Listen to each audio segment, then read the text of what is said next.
Olá, que alegria podemos estar de volta com o nosso Clínica da Alma, não é? E alegria estar com você novamente, né? Nosso desejo é que a graça e a bondade do Senhor possa estar assim envolvendo o seu coração, sua vida. E aí, esteja onde você estiver, você possa ser cheio da presença do Senhor, do seu doce Espírito, não é? Trazendo paz, regando o nosso interior através das águas cristalinas que descem do trono do Senhor. Amém. Sobre as nossas vidas. Nosso desejo é que isso aconteça com você hoje, não é? Agora, onde você estiver nesse momento, não é? Nós desde já queremos colocar os nossos canais de interatividade, de comunicação, não é?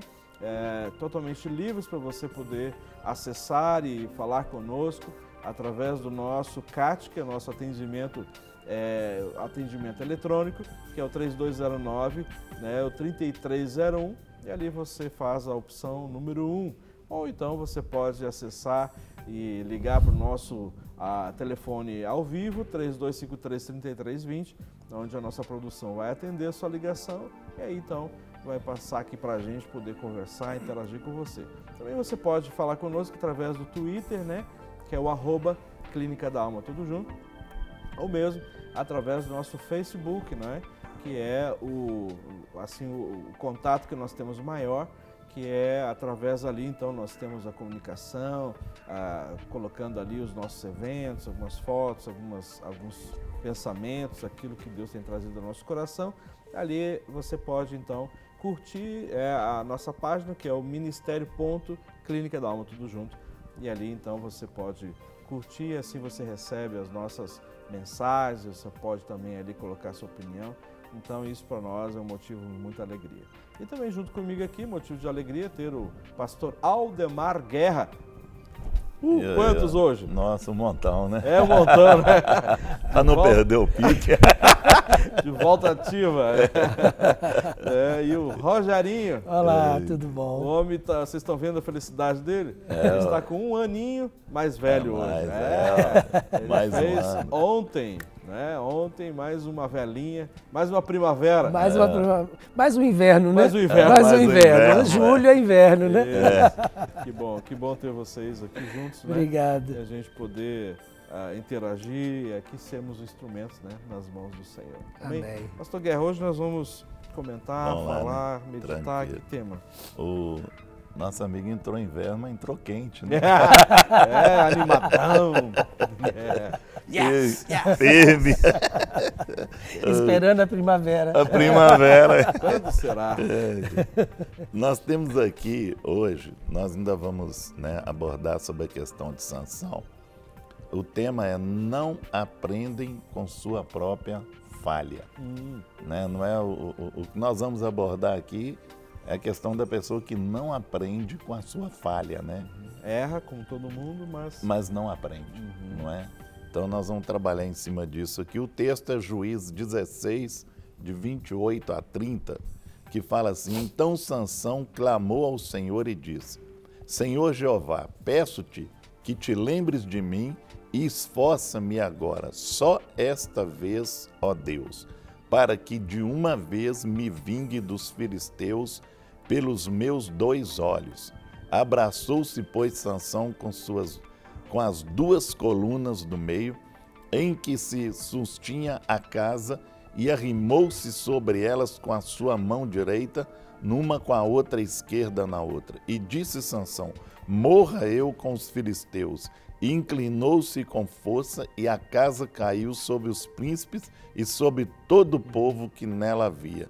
E foram mais os mortos que matou na sua morte do que os que mataram na sua vida. Então nós temos aqui, né, um final triste, não é? Porque ele não deixou, né, se levar pela correção que houve, não aprendeu com ela e teve que dar esse final drástico, né? E nós temos que a vida de uma pessoa pode melhorar ou piorar, dependendo da maneira como ela lida com seus erros, avançando a partir do que ela aprendeu com eles ou retrocedendo justamente em função deles. Será erro apenas se esta pessoa não aprender nada com ele? a vida de Sansão não revela indícios de melhora, mas somente uma espiral de decadência. Para uma pessoa aprender com seus erros, ela deve ser. Então nós vamos debater. Primeiro, suficientemente grande para admitir suas falhas. Sansão culpou todo mundo pelos seus problemas. Eu creio que ninguém faz isso, né? Não. Nunca admitiu seu pecado ou se humilhou perante Deus. Uau. Então, uma coisa que dentro dessa área aqui, né, que dessa decadência dele, é reconhecer que ele errou. Né? E eu tenho que chegar perante Deus e reconhecer o pecado. E muitas vezes as pessoas justificam o pecado e não reconhecem que pecou. Ou culpa as outras pessoas pelo seu erro. Né? E não assume o erro. Né? Foi o caso de Sansão e assim, o final foi dramático. E muitas vezes o final de certas situações, de certas pessoas, é dramático. Né? E nós três aqui, estamos acostumados a ouvir muitos dramas que chegam até nós desse tipo de final. E aqui vale a gente salientar uma fala do nosso pastor, né? Ou seja, o pastor Márcio me diz, ou seja, o que determina é como termina. Sim. Né? Não como começa. Mas como termina todas as coisas é que é determinante nas nossas vidas, é verdade. Né? Antes de nós entrarmos, eu só queria aqui mandar um abração para a nossa querida Marinalva, a baiana de Cristo, né? Marinalva, que está aqui em Belo Horizonte, né? E passar uns dias com a gente. Então, assim, um beijão para você, viu, Marinalva? Também conhecida como a Doutora Nai, você sabia? Não. Doutora Nai. Porque, então assim, ela se libera, ela se dá alta, ela, entendeu? Então é uma benção, entendeu? Uma benção, mas mesmo andou usar assim, mas eu já estou bem. Aí é uma benção, viu? É muito querida. Isso aí tem a ver com a Bahia pros cocos, né? Coco gelado, água de coco. Beijão pra você, viu, querido? Você é preciosa demais. Eu queria chamar a atenção para uma coisa no texto de Juízes, quando Sansão ele fala e pede a Deus mais uma oportunidade de ter de novo a sua força restaurada, pelo menos naquele momento, para que ele vingue os seus olhos que foram furados pelos filisteus quando ele foi preso. É engraçado quando muitas vezes a pessoa precisa perder algo para ter outro. Sansão só teve uma visão de Deus e de que o poder que operava nele não era um poder dele, mas era o poder de Deus. Então ele só alcançou essa visão quando ele perdeu a outra. Foi preciso perder a visão do mundo natural completamente, porque ele teve os dois olhos furados, para ter a visão do mundo espiritual. Ali ele entendeu a origem da sua força. Ali ele entendeu a visão de Deus para ele. Ali ele entendeu o chamado dele.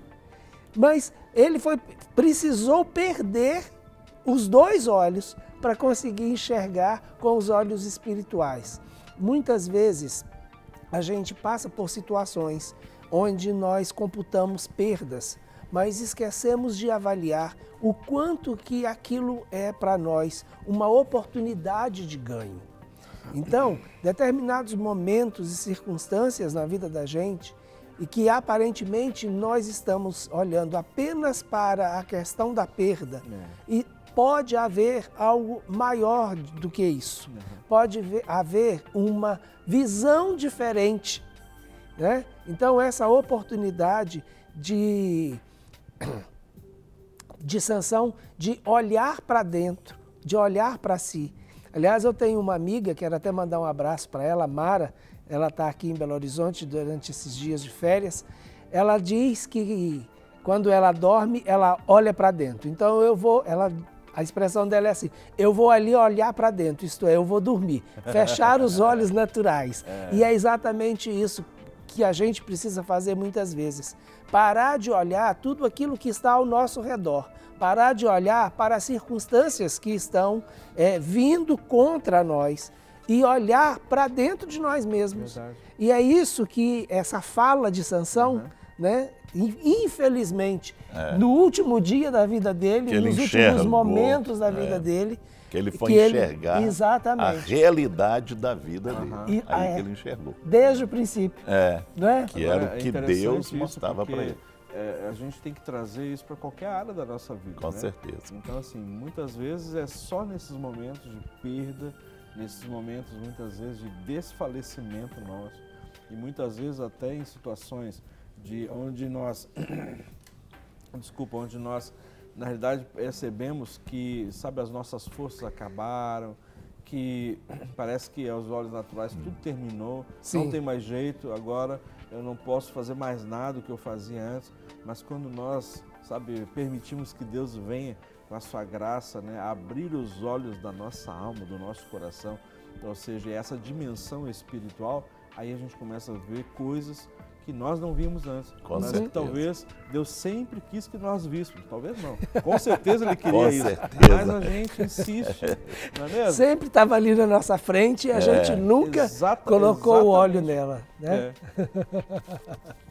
Mas é isso. Mas aí, Guerra, uma das coisas necessárias é ser suficientemente, o quê? A primeira coisa? Suficientemente grande para admitir suas falhas. Eu vejo nisso aí a questão da pessoa admitir que ele falhou.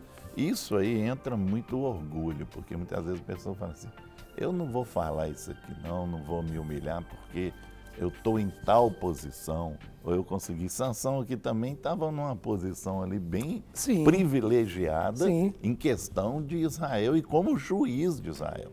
E muitas vezes as pessoas acham que posição, né, Nabucodonosor lá estava numa posição lá de rei, de comando de tudo, e o Senhor botou ele lá para pastar um pouquinho, para enxergar que ele não era nada. E é muito interessante porque quando a pessoa ela não é suficientemente forte né, para reconhecer os seus erros ou as suas falhas, porque muitas vezes há uma conotação errada do mundo. Com certeza. Né? Quem reconhece os seus erros e as suas falhas, ele não é mais fraco do que o outro. Muito pelo contrário, ele é suficientemente forte para isso, ele tem que ser forte para isso. Porque é um momento de confronto. E esse confronto não é ninguém que está chegando e gerando esse confronto. É ele avaliando as coisas de acordo com aquilo que são seus princípios e com a atitude que ele teve e ele reconhecer né, que certeza. Ele errou e que ele poderia ter feito de uma maneira diferente. Né? Assumir os seus erros, assumir as suas dificuldades, as suas falhas, assumir o seu pecado. Esse, Guerra, a gente está falando aqui de Sansão, que ele fez isso, né? Mas ele não foi o primeiro nem o único, né? Não, nem o único. Essa é uma historinha que começou lá no Éden. É o que as pessoas têm que entender quando elas nos procuram, que elas não são as primeiras e nem as únicas a ter o problema e passar por a situação. Isso. Muitas vezes as pessoas chegam para a gente, né, e acham que só ela que está passando por aquele problema. É verdade, não é? E quantos problemas iguais? Quando a gente fala que muitas pessoas passaram pelo mesmo problema que você, superaram, saíram lá na frente, conseguiram. Né? Tem gente que até fala assim, será que eu vou conseguir sair disso? Não é? Conseguir. Se aconteceu com os outros, pode acontecer com ela. Pode acontecer. Mas talvez de uma maneira até melhor. Sim, não é? Com certeza. Até melhor, de uma forma melhor, tirar um suco melhor daquilo ali, não é? Eu vejo aprendendo com os seus erros, com certeza. Que é exatamente isso que a gente está falando aqui. Mas uma figura muito interessante também que cai dentro desse mesmo princípio foi Adão, lá no Éden. Isso. Né? Ele não reconheceu o seu erro, não assumiu a sua culpa. Ele passou a culpa né? Colocando a culpa em Eva na serpente. Essa outra parte aqui, né? Sansão culpou todo mundo pelos seus problemas, né? Sim. Menos ele. Menos né? ele. Igual Adão fez lá, né? Culpou Transferindo Eva responsabilidades, não assumindo sua culpa. E esse é um dos maiores problemas que as pessoas têm em realmente tirar proveito das situações que não geraram o resultado que deveriam gerar. Com certeza, sim. Deixa eu... nós temos aqui várias participações até vindo de alguns programas que nós tínhamos da semana passada gravado. Então, nós temos essas perguntas aqui. Então, eu queria colocar até uma crítica, e aqui a gente gosta de ser transparente, né? Porque às vezes o pessoal acha assim que a gente não vai divulgar uma crítica que as pessoas fazem. Até nós queremos pegar dessas críticas e a gente melhorar e aprender em cima disso. Então, como eu não sei exatamente o que a Rafaela, daqui de Belo Horizonte, ela está colocando a respeito, então eu sugiro, se a Rafaela está assistindo o programa, Rafaela, encaminha para a gente, pedir para a produção colocar o nosso e-mail na tela, envia para a gente um e-mail, assim, detalhando um pouco mais, especificando exatamente o que você está querendo dizer a respeito disso. Ela diz assim, ó, gostaria de sugerir que a Clínica da Alma, desculpa, tenha um pouco mais de sabedoria no local do seminário. Então, gostaria de sugerir que a Clínica da Alma tenha um pouco mais de sabedoria no local do seminário. Como a gente não sabe exatamente que local que é, o que ela quis dizer, onde é que nós estamos tendo falta de sabedoria, então, envia para a gente um e-mail com alguns detalhes para a gente poder saber, entender exatamente o que você está querendo dizer, né? E tem uma outra pergunta aqui do Adenilton, aqui de Belo Horizonte, também diz assim, ó, é normal sermos atribulados quando estamos em propósito? Ou seja, é normal sermos atribulados quando estamos em propósito?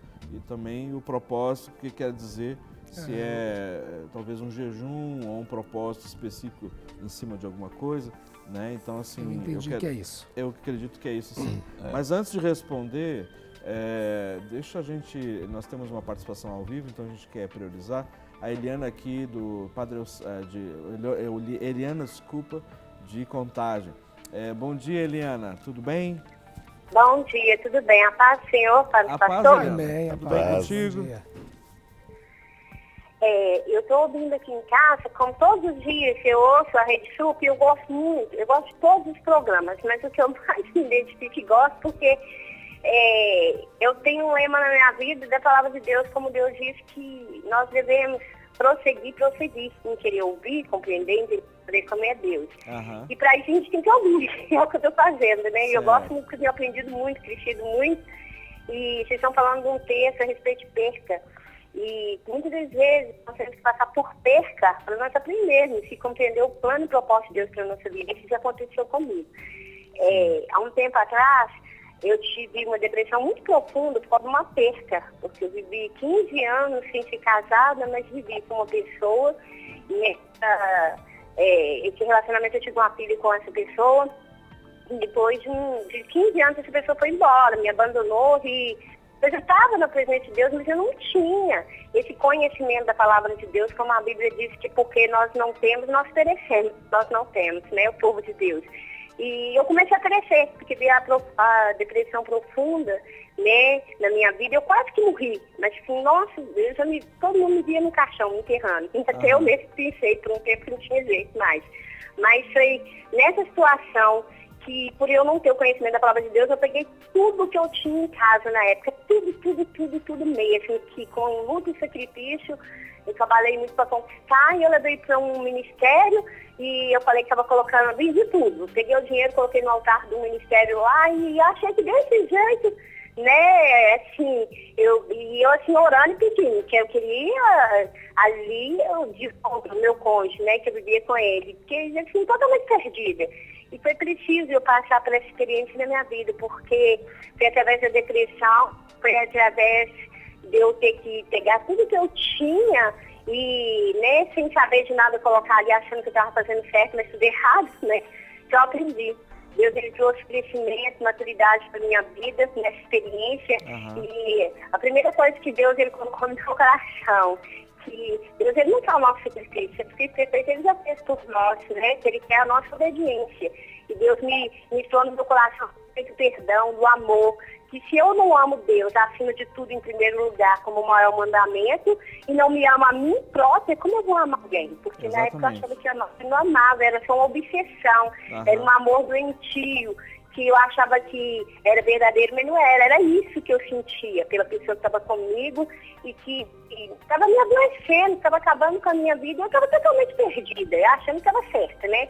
E o Espírito Santo de Deus me ensinou e eu pude crescer, graças a Deus. Com isso, hoje, Deus me curou dessa depressão e me libertou. Através dessa experiência foi muito maravilhoso, porque eu não era batizada com o Espírito Santo de Deus. Deus, ele não só me curou, me sarou, mas ele me batizou, me selou, né, com o Espírito Santo de Deus. Deus me deu o dom da palavra de sabedoria que eu não tinha. E assim, foi muito bom, porque eu cresci, eu aprendi, foi na dor. Foi com esse sofrimento todo, foi perca. Eu tive que perder e tive que sofrer, tive que sentir a dor. Mas glória a Deus, que Deus trouxe maturidade, crescimento, e eu estou compartilhando com os irmãos. Amém, que bom, Eliana. Obrigado, viu? Obrigado pela sua ligação, obrigado pelo seu testemunho e a gente poder ver a boa mão do Senhor em todas as áreas da nossa vida, né? Amém. Mesmo diante de situações muitas vezes extremamente traumáticas, né? Mas a gente podendo trazer isso para um crescimento, permitindo que Deus trate conosco, então os olhos espirituais serão abertos e a gente vai crescer, né? Deus abençoe a sua vida, viu? Obrigado pela sua ligação. Um abraço, querido. A paz do Senhor, Jesus que abençoe a todos. Amém, a paz. Deus abençoe. Eu entendi, Rogério, pela pergunta. Só recapitulando aqui para os nossos telespectadores, que o Adenilton, então, está perguntando, é normal sermos atribulados quando estamos em propósito? Eu não diria normal, mas é comum, né? É muito frequente. Até porque quando nós entramos num propósito, o principal motivo de um propósito, e é o que nós estamos entendendo, um propósito de buscar algo de Deus ou de ouvir Deus, de crescimento espiritual e de receber de Deus um nível maior de revelação, de relacionamento com o Senhor. Então, o propósito Qual é o propósito? Primeiro, o propósito é ouvir Deus, ficar mais sensível à voz de Deus, estar conectado de uma maneira muito mais fácil ao mundo espiritual. Quando nós fazemos isso, a própria predisposição nossa de ficarmos mais sensíveis ao mundo espiritual já vai trazer para nós uma atmosfera onde nós vamos ver não apenas aquilo que Deus está fazendo, mas também ver e discernir com mais facilidade aquilo que o inimigo está fazendo, porque os nossos olhos vão ficando mais... nós vamos ter os olhos abertos para essa dimensão espiritual.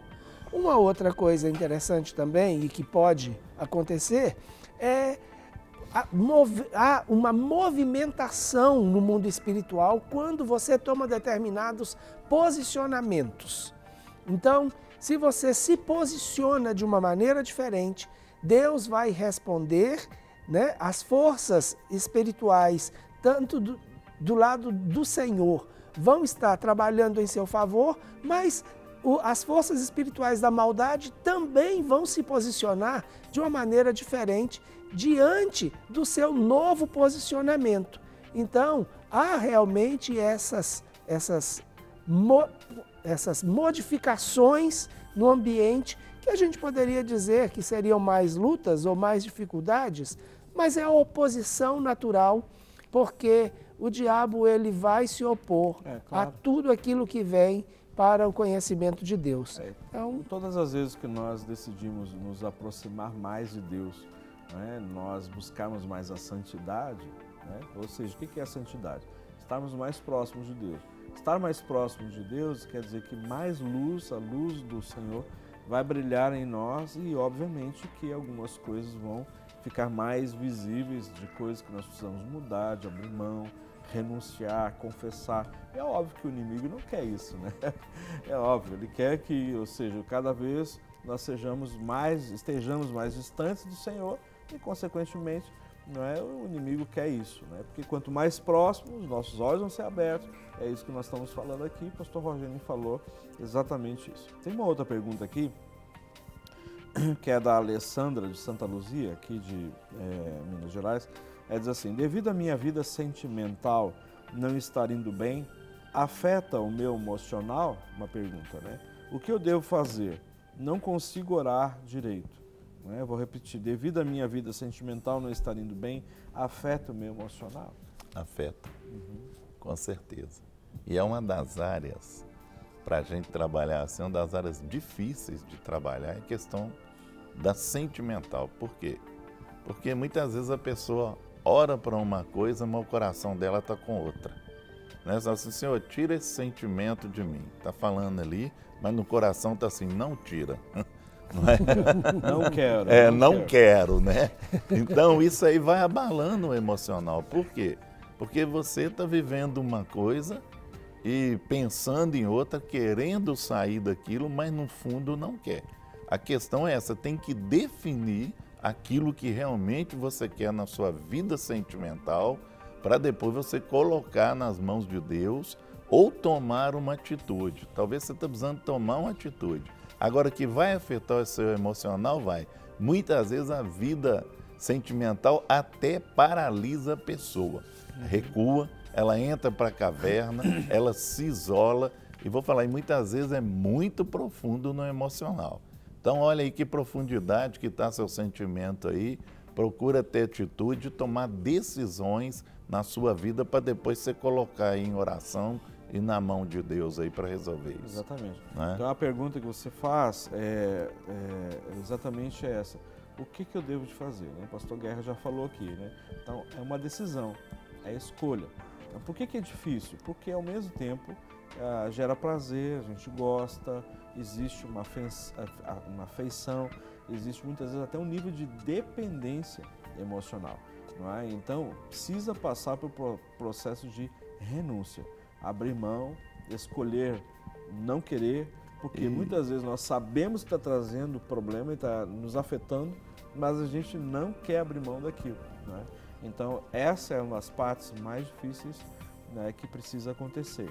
Né? E é por aí que também, por essa porta no mundo espiritual, que o inimigo vai usar para afetar todas as outras áreas. Você colocou aqui emocional e sentimental, mas vai afetar o espiritual, porque você já colocou: não estou conseguindo orar. Já está afetando. Já está afetando. Ou melhor, afetando. Já está afetado. Né? Já está afetado. Então, já. Essa perspectiva do corpo, alma e espírito, elas andam juntas, casadas. Né? Nós temos uma outra pergunta aqui do Jerônimo, ele é aqui de Belo Horizonte. E ele pergunta aqui uma pergunta um pouco mais teológica, mas assim, a gente vai dar uma resposta um pouco assim, não mais superficial, porque o nosso tempo não permite. Ele diz assim: eu gostaria de saber dos pastores sobre Hebreus 6, se a pessoa tem a possibilidade de voltar a ser cristã, mesmo se enquadrando em Hebreus 6. Falando dos rudimentos da fé, aquela questão toda. Então a pergunta dele é se a pessoa que, no caso, se a pessoa tem possibilidade de voltar a ser uma cristã, né, como era no início, mesmo se enquadrando aqui no caso de Hebreus 6. E aqui em Hebreus 6, dei uma olhadinha, porque diz assim, ó: pelo que deixando os rudimentos da doutrina de Cristo, prossigamos até a perfeição, não lançando de novo os fundamentos de arrependimento de obras mortas, em fé em Deus. Não é? Então, e aí vai falando outros textos, o ensino sobre batismo, posição de mãos, sobre ressurreição. Então, assim, se a gente pudesse dar uma resposta assim mais superficial, porque senão não vai dar. É muito interessante esse contexto nessa pergunta, porque ela vem em cima de uma realidade muito grande, principalmente no contexto da igreja brasileira, que é aquele grupo imenso chamado de desviados. Sim. Né? Então, eu vivi essa experiência de estar fora da comunhão da igreja. Então, eu acho que a minha experiência, né, graças a Deus vocês não a tiveram, né? Mas eu tive essa experiência não de entender que eu tinha perdido a salvação, mas de não estar na comunhão com a igreja e de não estar fazendo aquilo que eu sabia que não era o que o Senhor queria que eu fizesse. Eu tinha essa certeza de que eu não estava fazendo o que Deus queria, que eu não estava cumprindo o propósito de Deus, que o que eu estava fazendo era errado diante do Senhor. Eu tinha realmente abandonado os princípios da fé e eu vivia uma situação de aproximadamente 13 anos fora da comunhão com o corpo de Cristo e vivendo essa realidade, que eu entendo que talvez seja esse o foco da pergunta. Agora, existe a oportunidade de voltar? Com certeza. O filho pródigo, e essa parábola, ela é muito interessante porque ela mostra que ele era filho, recebeu a herança, saiu e gastou a herança como ele quis gastar, né? Jogou fora a herança, mas quando ele se arrependeu, ou quando ele entendeu que havia ainda uma oportunidade, mesmo que fosse pequena, na casa do pai, o pai o recebeu, o pai o acolheu e ele voltou à posição de filho, de novo. Ele nunca deixou de ser filho, ele só voltou a ter os privilégios e o sentimento de filho outra vez. Exatamente. E Cristo foi crucificado só uma vez, né? Sim. É verdade. Foi só única e suficiente. Única e suficiente, né? E Então, quando ele diz para o filho mais velho, o seu irmão que estava fora voltou, então não deixou de ser irmão. Meu filho que estava fora voltou, não deixou de ser filho. Entendeu? Estava perdido e agora já voltou, está aqui. Então ele teve a restituição, houve alegria na casa e ele recebeu de novo aquilo que o pai, naquele momento, tinha para dar. E a gente precisa entender isso. O propósito de Deus é sempre nos atrair para Ele. Independente de qual seja a nossa experiência, Deus sempre quer nos atrair para Ele. Por isso, Jesus morreu. Por isso, manifestou o amor de Jesus. Deus amou o mundo de tal maneira. E Ele sabia quem a gente era, né? Com certeza. com certeza. Ele sabe quem a gente é. Nós temos aqui uma colocação dizendo que aqui de Belo Horizonte que este programa está sendo uma bênção, desde o começo eu acompanho e recomendo muito. Um abraço para os pastores, né? Glória a Deus. Tem aqui uma pergunta, a pessoa não se identifica, que é aqui de Belo Horizonte também, diz assim: se eu vivo uma vida de casado, mas não sou casado oficialmente, eu posso cear? Nós até respondemos aqui um tempo atrás sobre isso, né? Quer dizer, uma pessoa que não está vivendo, ou seja, a legalidade, né, de um matrimônio, de um relacionamento. E a pergunta dela é assim, ela não é casada oficialmente, né? Ou seja, é uma maziada ou uma união estável. Então, está perguntando se pode cear.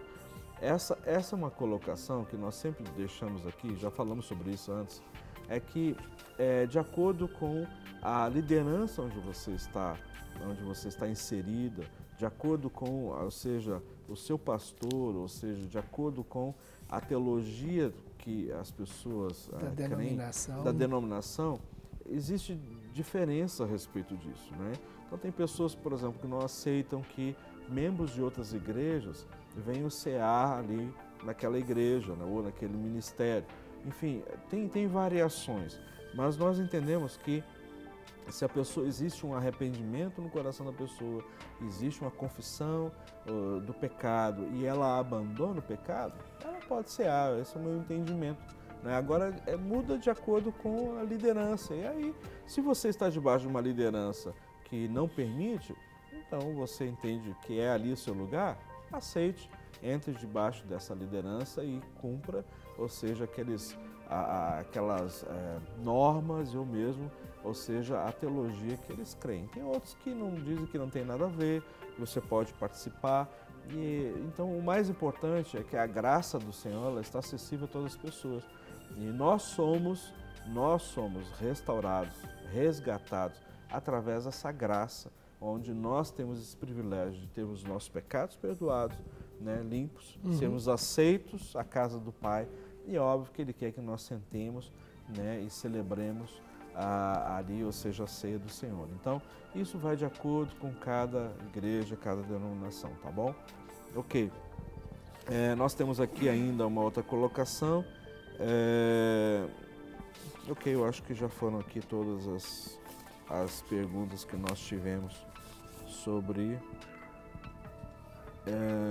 É isso mesmo, ok. Então deixa eu aproveitar, já que nós estamos aqui falando nessas perguntas que vieram pelo CAT, eu quero falar para você a respeito do nosso retiro. O Retiro Clínica da Alma vai acontecer agora, nesse final de semana, né? Dia 31, 1º e 2. E o pessoal está ligando, o pessoal está fazendo suas inscrições, né? E muitas pessoas hoje mesmo já começaram a ligar bastante, porque está se aproximando a data, não é? Então, assim, ou encaminhe seu e-mail, ou você liga aqui para o nosso telefone, né, da Clínica da Alma. Se você é aqui de Belo Horizonte, vá direto lá nas dependências do Ministério, né, para poder fazer a sua inscrição, ou se você é de uma outra cidade, um outro estado, então encaminhe um e-mail que o pessoal vai responder seu e-mail e vai mandar já o link para você poder fazer a sua inscrição, preencher a ficha de inscrição e também já efetuar o seu pagamento pela internet. Você pode fazer por cartão, boleto, depósito bancário, então tem várias oportunidades, várias formas. Então só corra, porque as inscrições vão encerrar agora na quinta-feira. Então não deixa para a última hora, e não deixa para sexta-feira, que não vai dar para você fazer a inscrição, tá bom?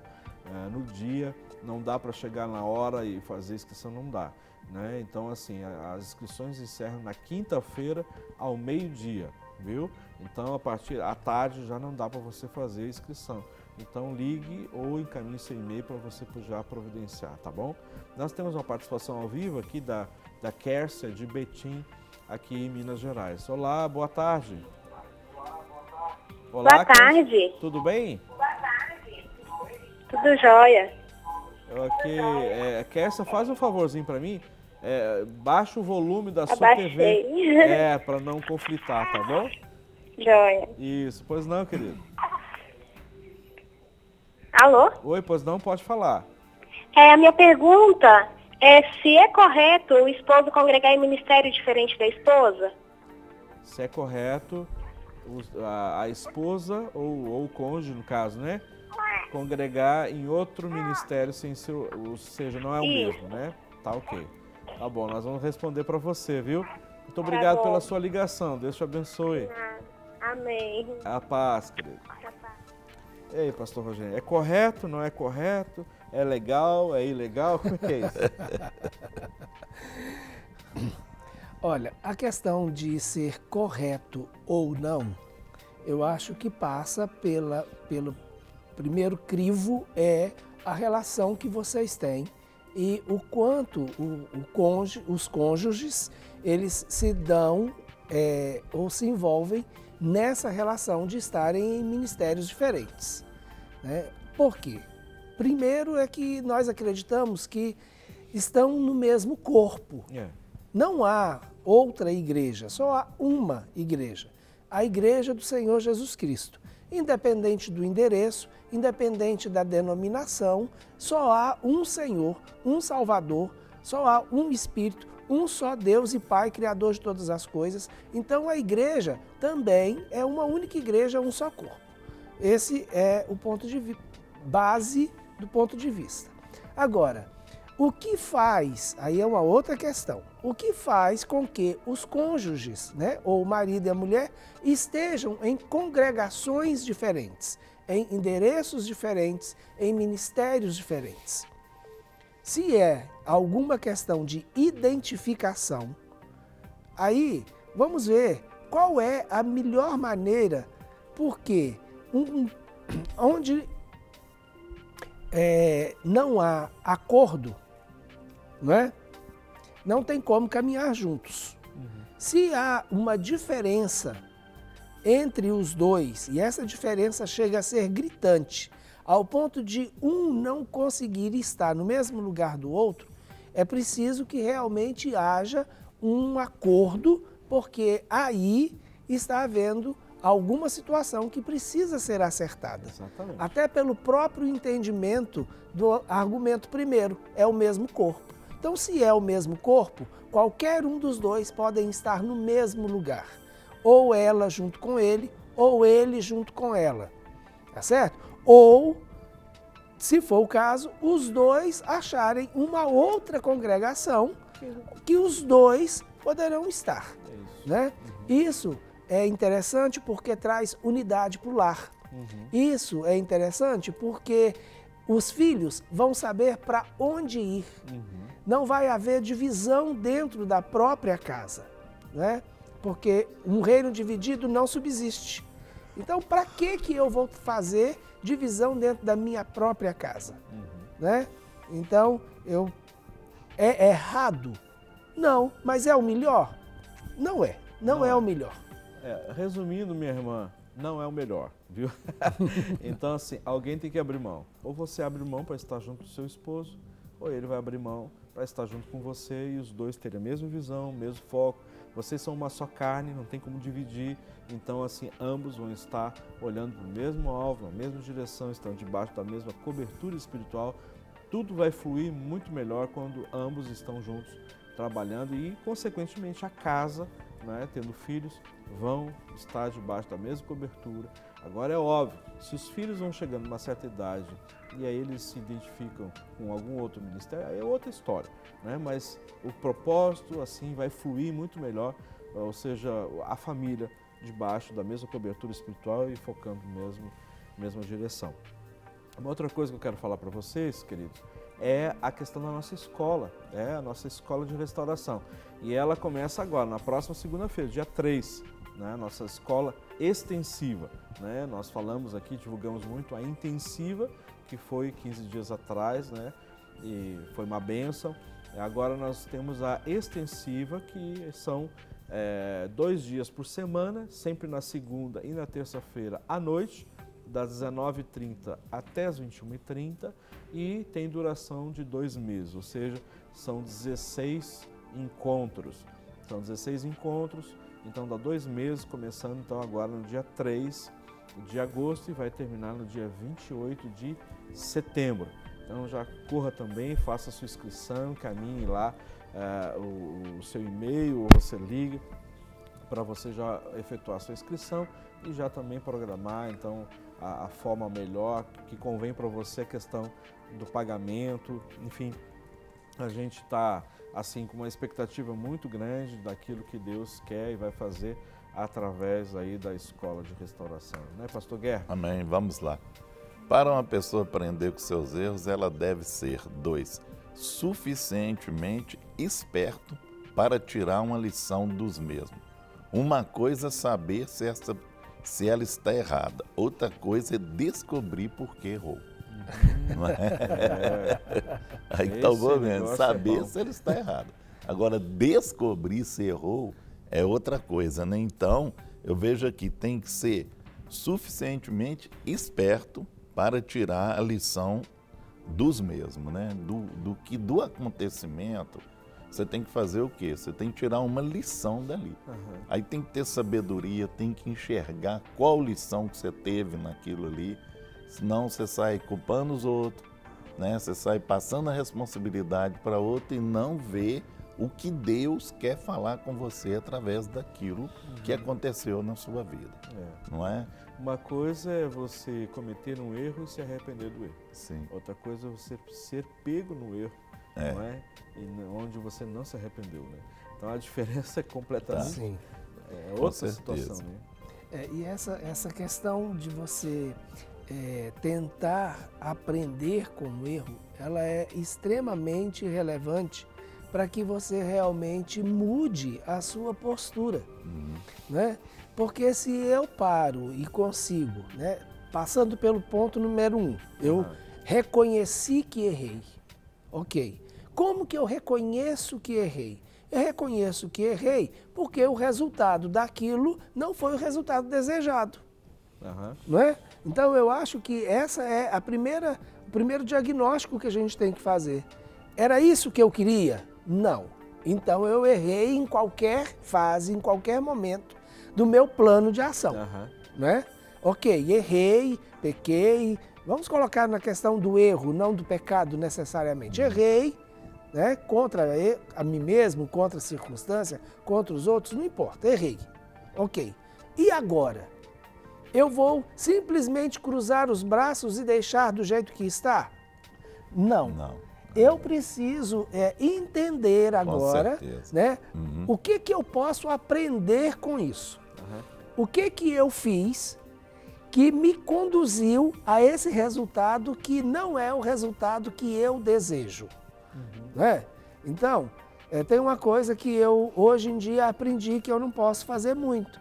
É comer massa, principalmente com muito molho vermelho, antes de dormir. Por quê? Porque o resultado não vai ser bom, eu não vou dormir bem. Você comer aquela costelinha de porco lá pelas 10 da noite, 10 e meia, mais ou menos, entendeu? E aí você quer dormir em paz, tranquilo, um negócio pesado desse. Pois é, ainda a hora, né? Em paz me deito, logo pego no sono, não é? Então, tem determinadas coisas que você vai ver. Olha o resultado. É esse resultado que eu quero? Não. Ok. Então, o que eu fiz e que eu não preciso fazer, ou o que eu fiz e que posso fazer melhor ou de outra maneira? Então, isso é aprender com seus erros. Tem uma frase muito curiosa e muito importante. Ninguém vai conseguir resultados diferentes fazendo sempre as mesmas coisas ou fazendo as coisas do mesmo jeito. Se você faz do mesmo jeito, você não precisa esperar um resultado diferente daquele que você já tem. Se você não quer aquele resultado, você tem que mudar a maneira de fazer. Isso é aprendizagem. É aprender com os seus erros. Aprender com aquele resultado que você não quer. A questão aqui... O que você acha disso, hein, Guerra? Tem que aprender, né? Tem que aprender. A gente... É com as cabeçadas que nós aprendemos, E né? como? E muitas vezes a gente tem que tirar ali o suco daquilo, né? E aplicar, né? Falar, não, isso aqui trouxe uma sabedoria para mim, trouxe uma visão para mim, abriu meus olhos para outras coisas, abriu o meu leque, né? Então, muitas vezes eu tenho que enxergar isso dentro do meu... Primeiro, admitir que você errou, né? Eu sei que muitas pessoas que estão nos assistindo aqui, né, se identifica com isso. Não admite que errou. O primeiro ponto, né, do bloqueio o primeiro ponto do bloqueio é isso. Eu não errei, eu não admito, eu não aceito. Você tem que quebrar seu orgulho, tá? Trabalhar com o seu ego e admitir, sabe por quê? Quem vai ganhar lá na frente é você. Você vai ter o lucro lá na frente. Então perde agora para ganhar lá na frente. Exatamente. Não é isso? É perdendo é que se ganha. Com certeza. Não é? Vamos lá para o outro. O terceiro é assim, para uma pessoa aprender com seus erros, ela deve ser suficientemente forte para se corrigir. Se não pode implementar as mudanças necessárias, não se pode melhorar a si mesmo nem a sua situação. Então eu acho interessante aqui, suficientemente forte para corrigir, porque muitas vezes a pessoa vai enfrentar situações que ela tem que ser forte mesmo. Porque se ela fraquejar, se ela for fraca, ela não vai. Ela não vai em direção à situação, ela não enfrenta. Aí vem medo, vem insegurança, vem, o que vai acontecer depois? O que as pessoas vão falar de mim? Como que eu vou enfrentar fulano? Como que eu vou enfrentar ciclano? Meu querido, você tem que olhar que Deus está nesse negócio aí. Você tem que olhar para Deus. Não importa depois, se você enfrentar a situação, reconhecer seu erro, consertar, Deus vai te honrar naquilo. A gente tem que olhar isso. Como que eu vou fazer isso? De uma forma sadia, de uma forma com sabedoria, porque Deus vai me abençoar se eu tomar essa decisão. Então pense bem nisso aí, né? Ser forte, não é isso? E corajoso. E corajoso. É interessante. Correr o risco. Com certeza, não é? isso. O Muito bem. risco da mudança, Muito o bem. risco de fazer ou de sair daquela situação de acomodação. Quando você estava lendo aí, falando, eu lembrei, inclusive, de um programa que a gente fez há um tempo atrás sobre a vida de Abigail. Sim. Abigail, ela encaixa perfeitamente Isso. nesse terceiro ponto. Ela correu o risco. Ela sabia quem era o seu marido, sabia as condições e o que de consequência aquilo poderia trazer para ela. Com certeza. Mas ela entendeu que precisava tomar uma atitude e correu o risco. Então, muitas vezes, o que nos impede, né, de ir para frente ou de acertar a situação ou de alcançar um propósito e um objetivo muito maior é exatamente essa habilidade que a gente tem de não querer pagar um preço ou não querer correr um risco, né? Então, de acomodar e achar que, porque eu entendi que errei, porque eu aprendi com o meu erro, agora Deus pode fazer o resto tudo para mim. Mas não é por aí Né? não, né? Não é por aí. Há uma decisão a tomar e essa decisão precisa ser tem que ter. avaliada, precisa vir com planejamento. Com não certeza, é? Precisa ter, né, uma dimensão do próprio custo e do próprio risco. Com Que certeza. isso vai ter. Exatamente. Toda mudança gera desgaste. Gera. Não tem jeito. E até eu postei no meu Facebook pessoal uma frase que nós aprendemos algum tempinho agora atrás, um mês atrás, ou seja, quem tem medo do ridículo Não vive o extraordinário. não vive, não vai experimentar o extraordinário, né? Então, muitas vezes o ridículo talvez seja você se arrepender, você pedir perdão, talvez Sim. o ridículo seja você, sabe, procurar quem talvez você machucou, ou talvez a quem talvez te feriu, né? Talvez para você seja o ridículo você ir lá atrás da pessoa. Não, é ela que tem que vir a mim, não. Aí você vai até ela. Então, talvez vai ser uma coisa ridícula, as pessoas vão achar você ridículo, você sabe se colocar numa posição de inferioridade, né? De talvez de alguém assim fraco aos olhos, né, do mundo, mas com certeza você vai experimentar o extraordinário, né? Porque você está justamente abrindo mão talvez do seu orgulho, talvez da sua posição, onde você já chegou, enfim, tantas coisas, né? Talvez aquilo que os outros achem ridículo, né? Mas isso vai abrir uma porta para você poder experimentar o extraordinário daquilo que Deus tem, né? Com certeza. Terminamos os pontos todos? Com aí, certeza. Tranquilo. Ótimo. Muito bem, olha só lembrando que então na próxima quinta-feira, né? Agora nessa quinta nós temos o nosso culto, né? Culto Clínica da Alma. Então nós queremos estar juntos lá, já lembrando você, né? Logo nós vamos ter uma novidade para você a respeito do culto, né? Então nós já está tudo preparado aí para um outro local onde nós iremos, mas a gente vai divulgar depois, né? Mas nessa quinta ainda continua lá no espaço, né, Lagoinha Santo Cristo, e a gente quer estar lá e queremos encontrar você lá, tá joia? Então tá joia, gente. E hoje nós queremos terminar então o nosso programa, já está no finalzinho, né, de uma outra forma. Nós queremos terminar o programa aqui, nós orando, não só por você, mas orando pelo pastor Rogerinho, né, que fez mais uma primavera ontem, mais um inverno, né? E a gente quer celebrar aqui com ele, juntamente com você, né, com um bolinho aqui entrando pela nossa querida amada. Olha só, um bolinho, pastor Rogério. Hoje nós vamos ter que terminar em pé, né, gente? Vamos lá.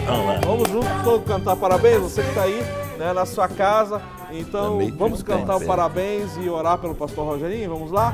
Parabéns você nessa data querida, muitas vezes ao seu lado, eternidade de vida. Cadê a velhinha, gente? Ah, não cabe ali. Pode assoprar, pode assoprar. Vai lá. Aê!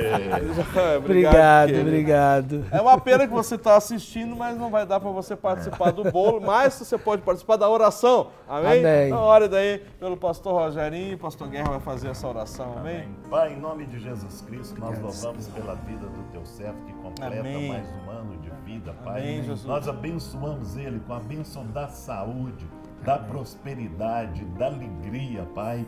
E declaramos, Senhor, as bênçãos sobre ele, Senhor. Amém. E o abençoamos com toda sorte de bênçãos espirituais nas regiões celestiais, em nome de Jesus Amém. Cristo.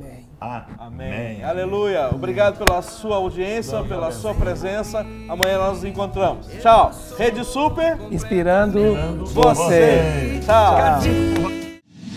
Para receber todas as novidades do canal, inscreva-se e se curtir o vídeo, clique em gostei.